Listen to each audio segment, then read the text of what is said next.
YouTube channel are के निराला 2 में आपका स्वागत है। अगर कोई चैनल को सब्सक्राइब नहीं किया होगा तो प्लीज़ चैनल को सब्सक्राइब जरूर करें और बेल आइकन को दबाना ना भूलें, जिससे आने वाले वीडियो आपके सबसे पहले आपको तक पहुंच सके। और प्लीज़ वीडियो को लाइक और शेयर ज़रूर करें, जिससे अधिक से अधिक फ़ायदा मिल सके। लेकर के आए केमिस्ट्री का सेकेंड चैप्टर, अम्ल भस्म तथा लवण। अम्ल भस्म तथा लवण, एसिड बेस एंड सॉल्ट। आज नया चैप्टर। इससे पहले फर्स्ट चैप्टर रासायनिक अभिक्रिया यूट्यूब पर डाला हुआ है, प्लेलिस्ट में जा करके वहाँ ज़रूर देखें और नोट्स ज़रूर बनाएं। आज देखिएगा नया चैप्टर है अम्ल भस्म तथा लवण। देखिएगा, सभी रासायनिक यौगिक के उनके विशिष्ट गुण धर्मों के आधार पर 3 मुख्य वर्गों में विभाजित किया जाता है। यानी अम्ल भस्म लवण क्षार है, लवण है जो सभी रासायनिक यौगिक उनके विशिष्ट गुणों के आधार जाता है। देखिएगा कैसे विभाजित करते हैं। रासायनिक यौगिक यानी केमिकल कंपाउंड। केमिकल कंपाउंड यानी रासायनिक यौगिक है जो 3 भाग में डिवाइड किया गया है। अम्ल, एसिड, क्षार, बेस, लवण, सॉल्ट। देखिएगा सूचक, इसका सूचक क्या यानी इंडिकेटर क्या क्या है। कैसे पता करेंगे कि अम्ल है या लवण है या क्षार है। तो देखिएगा, वे पदार्थ जिसके द्वारा पता किया जा सके कि पदार्थ अम्ल या क्षार एवं लवण हो उसे सूचक कहते हैं। यानी सूचक किसे कहते हैं? वे पदार्थ जिससे पता किया जा सके कि पदार्थ अम्ल या क्षार एवं लवण हो उसे सूचक कहते हैं। देखिएगा, सूचक का प्रकार, टाइप ऑफ इंडिकेटर। सूचक 2 प्रकार के होते हैं। सूचक कितने प्रकार के होते हैं? 2 प्रकार के हैं। पहला प्राकृतिक सूचक यानी नेचुरल इंडिकेटर। पहला क्या है? प्राकृतिक सूचक, नेचुरल इंडिकेटर। दूसरा है संश्लेषित सूचक, सिंथेसिस इंडिकेटर। दूसरा क्या है? संश्लेषित सूचक है। तो देखिएगा, दोनों सूचक, प्राकृतिक सूचक क्या है और संश्लेषित सूचक क्या है, दोनों के अलग अलग डिफाइन करेंगे। देखिए, प्राकृतिक सूचक यानी नेचुरल इंडिकेटर जो है किसे कहते हैं? वे सूचक जो प्राकृतिक स्रोत के प्राप्त होता है प्राकृतिक सूचक कहते हैं। प्राकृतिक सूचक किसे कहते हैं? वे पदार्थ जो प्राकृतिक स्रोत से प्राप्त होता है उसे क्या कहते हैं? प्राकृतिक सूचक कहते हैं। जैसे हल्दी, चाइना रोज, लाल गोभी, ये क्या है? प्राकृतिक के द्वारा प्राप्त होता है, तो इसे क्या कहते हैं? प्राकृतिक सूचक। दूसरा है संश्लेषित सूचक, या इसको बोल सकते हैं मानवीकृत सूचक भी बोल सकते हैं। तो संश्लेषित सूचक क्या है? वे सूचक जो प्राकृतिक नहीं होते हैं, वे रासायनिक पदार्थों द्वारा बनाया जाता है, उसे क्या कहते हैं? संश्लेषित सूचक कहते हैं। वे सूचक जो प्राकृतिक नहीं होते हैं, वे रासायनिक पदार्थों द्वारा बनाए जाते हैं, उसे क्या कहते हैं? संश्लेषित सूचक कहते हैं। जैसे में मेथिल ऑरेंज क्या है? प्राकृतिक द्वारा बनाया जाता है, मानवकृत द्वारा बनाया जाता है, इसे क्या कहते हैं? संश्लेषित सूचक कहते हैं। देखिएगा, रासायनिक यौगिक। रासायनिक यौगिक यानी केमिकल कंपाउंड। रासायनिक यौगिक यानी केमिकल कंपाउंड। देखिएगा, अम्ल, एसिड, क्षार, बेस, लवण, सॉल्ट। तो यह रासायनिक यौगिक जो है 3 भाग में डिवाइड किया गया है। इस तीनों को बारीकी से देखेंगे और तीनों का विवरण करेंगे या पता करेंगे कौन क्षार है और कौन अम्ल है, कैसे पता किया जा सके। तो पहला हम लोग चलते हैं अम्ल यानी एसिड पर। यानी अम्ल किसे कहते हैं या अम्ल की खोज किसने किया था? अम्ल का पहला टॉपिक अर्हेनियस के अनुसार, क्या अर्हेनियस के अनुसार अम्ल वह पदार्थ है जो जल में घुलकर एच आयन देता है, उसे अम्ल कहते हैं। किसके? अर्हेनियस साहब ने बोला था कि अम्ल वे पदार्थ है जो जल में घुल करके एच आयन देता है, उसे क्या कहते हैं? अम्ल कहते हैं। किसने बोला था? अर्हेनियस ने। जो एच आयन देता है वो क्या हो जाता है? अम्ल कहलाता है। जैसे में H2SO4 यानी सल्फ्यूरिक अम्ल किया जाता है तो H प्लस Cl माइनस अपघटित हो जाता है। HNO3 यानी हाइड्रोजन नाइट्राइड हाइड्रोजन साइनाइड के साथ अभिक्रिया कराया जाता है तो H प्लस Cl माइनस देता है। यानी जो एच आयन प्रदान करता है उसे क्या कहते हैं? अर्हेनियस अम्ल कहते हैं। उसे क्या कहते हैं? अर्हेनियस अम्ल कहते हैं। इसके बाद दूसरे वैज्ञानिक जो आए थे, उसने दिया था ब्रोंस्टर लोरी के अनुसार। ब्रोंस्टर साहब जो वैज्ञानिक थे वह आए थे और उसने बोला था कि अम्ल वे पदार्थ हैं जिसमें प्रोटीन प्रदान करने की क्षमता होती है, उसे क्या कहते हैं? अम्ल कहते हैं। यानी ब्रोंस्टर जी बोले थे कि अम्ल वह पदार्थ है जिसमें प्रोटीन प्रदान करने की क्षमता होती है, उसे क्या कहते हैं? अम्ल कहते हैं। और अर्हेनियस ने बोला था जिसमें जो जल में घुल करके एच आयन देता है वह अम्ल कहलाता है। ब्रेस्टर बोरिन के ने बोला था वह पदार्थ जिसमें प्रोटीन प्रदान करने की क्षमता होता है, उसे क्या कहते हैं? अम्ल कहते हैं। उसके बाद ने एक और वैज्ञानिक आया था जिसका नाम है लुईस के अनुसार देखेंगे कि अम्ल किसे कहते हैं। अम्ल वह पदार्थ है जो इलेक्ट्रॉन की निर्जन जोड़ी ग्रहण करता है, वह अम्ल कहलाता है। अम्ल लुईस के अनुसार बोला गया कि अम्ल वह पदार्थ है जो इलेक्ट्रॉन की निर्जन जोड़ी ग्रहण करता है, उसे क्या कहते हैं? अम्ल कहते हैं। निर्जन जोड़ी ग्रहण करता है उसे क्या कहते हैं?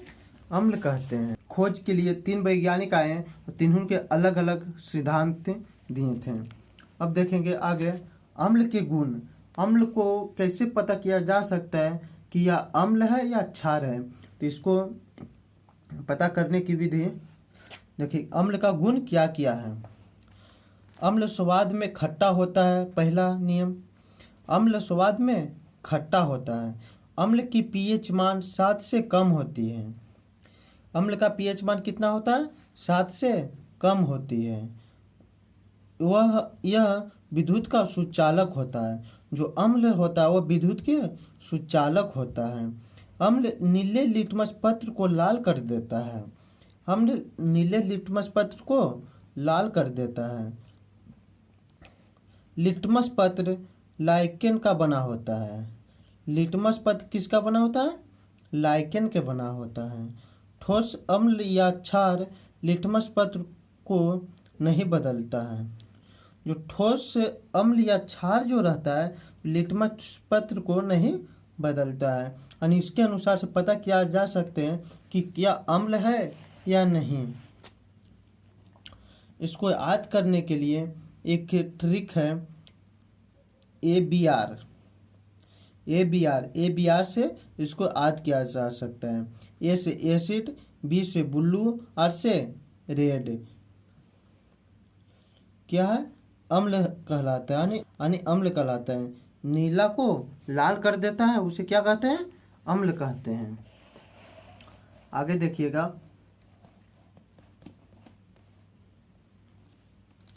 अम्ल के प्रकार। अम्ल कितने प्रकार के होते हैं जो देखिएगा। अम्ल टाइप्स ऑफ एसिड यानी अम्ल का प्रकार, टाइप्स ऑफ एसिड। अम्ल को देखा जाए तो अम्ल भी अपने आप में कई प्रकार के होता है, जिसमें पहला स्रोत के आधार पर बांटा गया है अम्ल का। दूसरा ऑक्सीजन एवं हाइड्रोजन की उपस्थिति के आधार पर बांटा गया है। ऑक्सीजन एवं हाइड्रोजन की उपस्थिति के आधार पर बांटा गया है। अगला हाइड्रोजन आयन या त्याग करने की क्षमता के आधार पर बांटा गया है। फिर है जलीय विलयन में अम्ल की मात्रा को आधार पर भी अम्ल को बांटा गया है। तो उसमें देखिएगा स्रोत के आधार पर अम्ल कितने प्रकार के होते हैं। स्रोत के आधार पर अगर देखा जाए तो अम्ल दो प्रकार के होते हैं। पहला कार्बनिक अम्ल, पहला क्या है कार्बनिक अम्ल, दूसरा अकार्बनिक अम्ल। स्रोत के आधार पर अम्ल कितने प्रकार के, दो प्रकार के, कार्बनिक अम्ल, अकार्बनिक अम्ल। ऑक्सीजन एवं हाइड्रोजन की उपस्थिति के आधार पर अगर देखा जाए तो अम्ल उसके आधार पर भी दो भाग में बांटा गया है। ऑक्सिक अम्ल और दूसरा हाइड्रिक अम्ल। यानी ऑक्सीजन के आधार पर देखा जाए तो अम्ल दो भाग में बांटा गया, ऑक्सी अम्ल या हाइड्रिक अम्ल में बांटा गया है।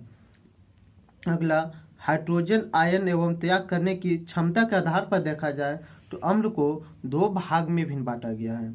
कौन कौन है, प्रबल अम्ल या दुर्बल अम्ल। कौन कौन है, प्रबल अम्ल और या दुर्बल अम्ल। किसके आधार पर, हाइड्रोजन आयन के आधार पर। और जलीय विलयन के आधार पर देखा जाए अम्ल को तो विभिन्न दो भाग में बांटा गया है, सांद्र अम्ल या तनु अम्ल। सांद्र अम्ल या तनु अम्ल। एक बार फिर से देखते हैं अम्ल कितने भाग में बांटा गया है, तो अम्ल 4 भाग में बांटा गया है। स्रोत के आधार पर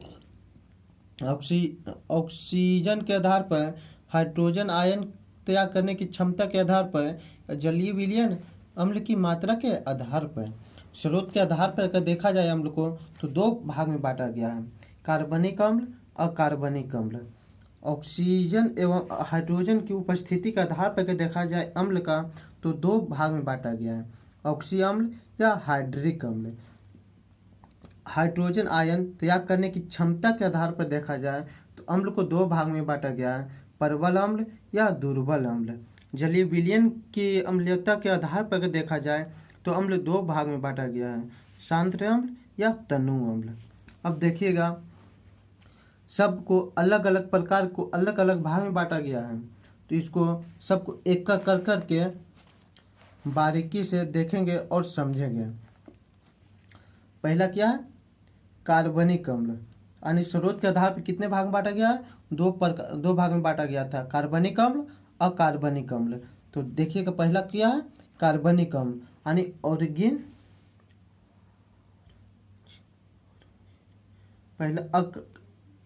कार्बनिक अम्ल यानी ऑर्गेनिक एसिड। क्या है, ऑर्गेनिक एसिड यानी कार्बनिक अम्ल किसे कहते हैं। परीक्षा के लिए बहुत भी आई है, बहुत इंपॉर्टेंट चैप्टर है। देखिएगा ऐसे अम्ल जो विभिन्न प्राकृतिक स्रोत के पादपों एवं जंतुओं से प्राप्त किया जाता है कार्बनिक अम्ल कहते हैं। कार्बनिक अम्ल किसे कहते हैं, ऐसे अम्ल जो विभिन्न प्राकृतिक स्रोत पादपों एवं जंतुओं से प्राप्त किया जाता है उसे क्या कहते हैं, कार्बनिक अम्ल कहते हैं। जैसे सिट्रिक अम्ल, सिट्रिक अम्ल फार्मूला क्या होता है, C6H3H8O7। एसिटिक अम्ल, इसका फार्मूला क्या होता है, CH3COOH। फॉर्मिक अम्ल HCOOH। लैक्टिक अम्ल H2H4OH सब किस में आता है, कार्बनिक अम्ल में आता है। वहाँ पढ़े थे कार्बनिक अम्ल। और अगला है दूसरा अकार्बनिक अम्ल। स्रोत के आधार पर देख रहे हैं अकार्बनिक अम्ल यानी ऑर्गेनिक अकार्बनिक अम्ल अथवा इसी को बोल सकते हैं खनिज अम्ल। अकार्बनिक अम्ल अथवा खनिज अम्ल। देखिएगा अकार्बनिक अम्ल किसे कहते हैं,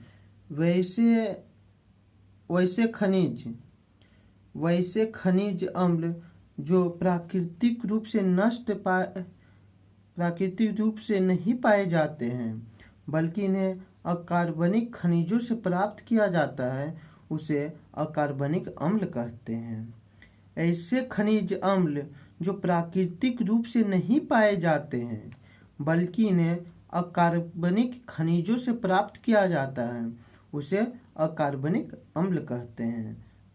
जैसे में सल्फ्यूरिक अम्ल, जैसे में क्या है, सल्फ्यूरिक अम्ल H2SO4। हाइड्रोक्लोरिक अम्ल HCl। नाइट्रिक अम्ल HNO3। क्या है, अकार्बनिक अम्ल होता है। अगला देखिएगा, कार्बनिक अम्ल एवं उनके स्रोत। कार्बनिक अम्ल एवं उनके स्रोत देखिएगा, इसका स्रोत क्या क्या है। अम्ल है एक तरफ स्रोत के आधार पर बांटा गया है। सिट्रिक अम्ल इस C6H8O7 सिट्रिक अम्ल किस किस में पाया जाता है, तो नींबू में, संतरा, टमाटर आदि खट्टे फलों में पाया जाता है। किसमें क्या चीज पाया जाता है, तो सिट्रिक अम्ल पाया जाता है, जिसका फार्मूला C6H8O7 होता है। नींबू में, संतरा, टमाटर आदि खट्टे फलों में पाया जाता है। कौन सा, सिट्रिक अम्ल। एसिटिक अम्ल CH3COOH एसिटिक अम्ल किसमें पाया जाता है, सिरका में।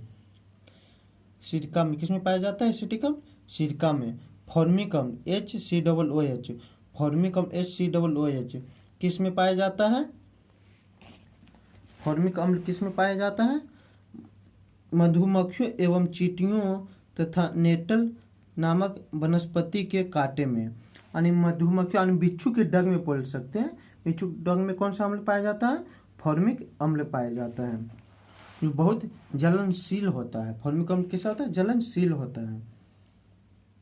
अगला है लैक्टिक अम्ल C2H4OHCOOH लैक्टिक अम्ल किसमें पाया जाता है, खट्टा दूध एवं दही में पाया जाता है। लैक्टिक अम्ल दूध एवं दही में पाया जाता है।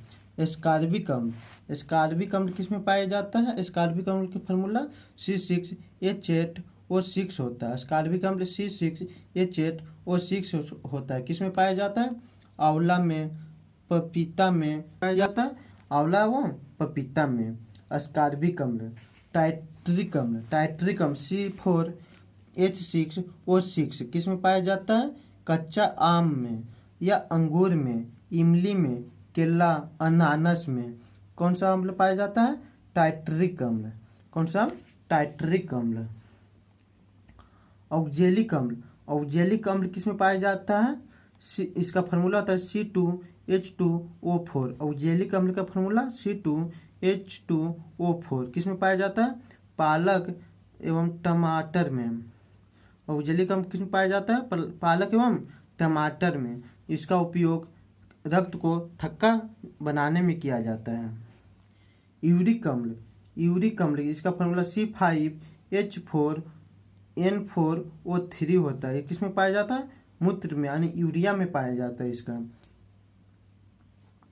यूरिक अम्ल किसमें पाया जाता है, मूत्र में।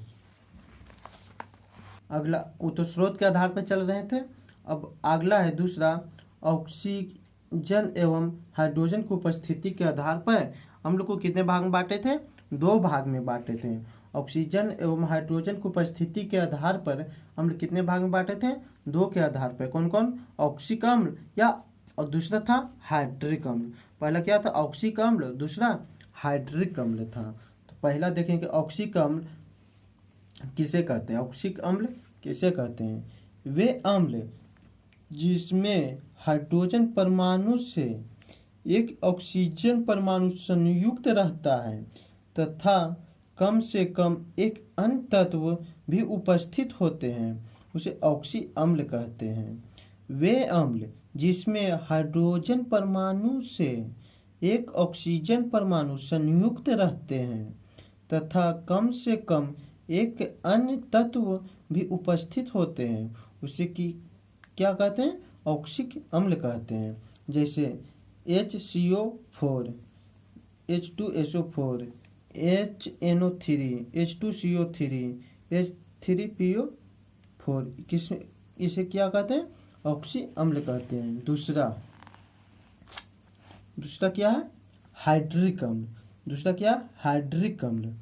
वे अम्ल जिसमें हाइड्रिक अम्लों में ऑक्सीजन नहीं पाया जाता है, केवल हाइड्रोजन के साथ कम से कम एक अन्य तत्व भी उपस्थित होते हैं, उससे क्या कहते हैं, हाइड्रिक अम्ल कहते हैं। वे अम्ल जिसमें हाइड्रोजन अम्लों में ऑक्सीजन नहीं पाया जाता है, केवल हाइड्रोजन के साथ कम से कम एक अन्य तत्व भी उपस्थित होते हैं, उसे क्या कहते हैं, हाइड्रिक अम्ल कहते हैं। जैसे में HCl, HF, HBr, HCN, और जिसमें एक हाइड्रोजन आयन रहेगा उसे क्या कहलाते हैं? हाइड्रिक अम्ल कहते हैं।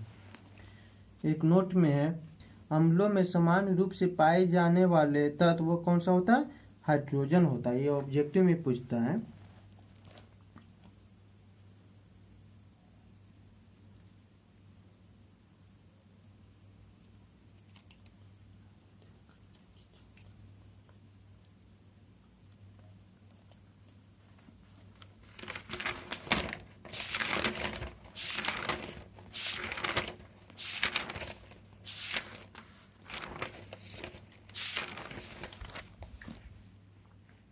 ये वीडियो यहीं तक रहने देते हैं, नहीं तो वीडियो बहुत लंबा हो जाएगा, इसलिए अगले पार्ट फिर लेकर के आएंगे। आप लोग प्लीज़ वीडियो के लाइक और शेयर ज़रूर करें, साथ में कमेंट में ज़रूर लिखें और अपना दोस्तों के पास ज़रूर शेयर करें, जिससे और चैनल को सब्सक्राइब ज़रूर करें और बेल आइकन को ज़रूर दबाएं, जिससे आने वाले वीडियो आपके पास पहले पहुंच सके।